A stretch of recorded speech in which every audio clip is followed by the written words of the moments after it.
Okay sir. वकील बोलता है कि सर आपने शादी नहीं की। जी सर। सबसे बड़ी बात तो ये आती है कि तुम्हें दूसरे की शादी से मतलब क्या है कि जो हो गया नहीं किए। अब वहाँ पे बात होती है तो वो बोलते हैं सर आपकी हो गई, अच्छा तो इसका फायदा है, बहुत फायदे हैं। तो उन्होंने बोला संत ने कि अगर इसके फायदे ही फायदे हैं तो ऐसा करो, यहाँ पे एक जज और होना चाहिए। जी। जब हम दो लोग हैं, तो जब दो लोग विवाद करेंगे और हम विवाद करेंगे किसी बात पर, जी। अगर आप जीते तो मैं शादी कर लेता हूँ, अगर आप हारे तो अपनी बीवी को छोड़ोगे। जी।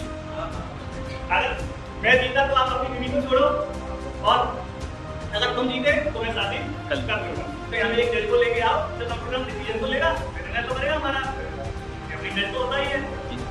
उस दिन के बाद वो वकील कभी आया ही नहीं, क्योंकि उसको भी पता था कि बीवी से सारी दुनिया परेशान है।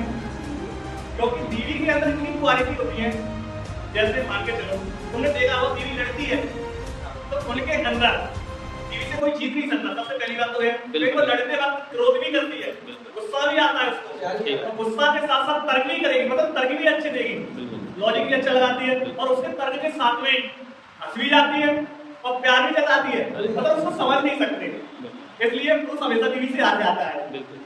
तो जब वो संत वो नहीं आया वकील तो उनके घर पे गए, वकील के घर पे गए तो उसको वकील दिखाई नहीं देता। जब वो संत जब जब आते तो दिखाई नहीं देता और उनकी बीवी से पूछते कि वो वकील साहब आ गए, जब से तुम्हारे यहाँ से आए हैं तो यहाँ रुकते ही नहीं। वो कहते हैं कि उनकी तो शादी हुई नहीं, मेरा घर बर्बाद कर देंगे। तो इसलिए कभी भी अनमैरिड इंसान से पंगा ना लेने का, क्योंकि अनमैरिड इंसान बहुत खतरनाक आदमी होता है, क्योंकि उसको भी पता है शादीशुदा आदमी पहले बर्बाद हो चुका है, इसलिए दूसरे की शादी करवाना चाहता है क्योंकि उसको भी बर्बाद करने के लिए।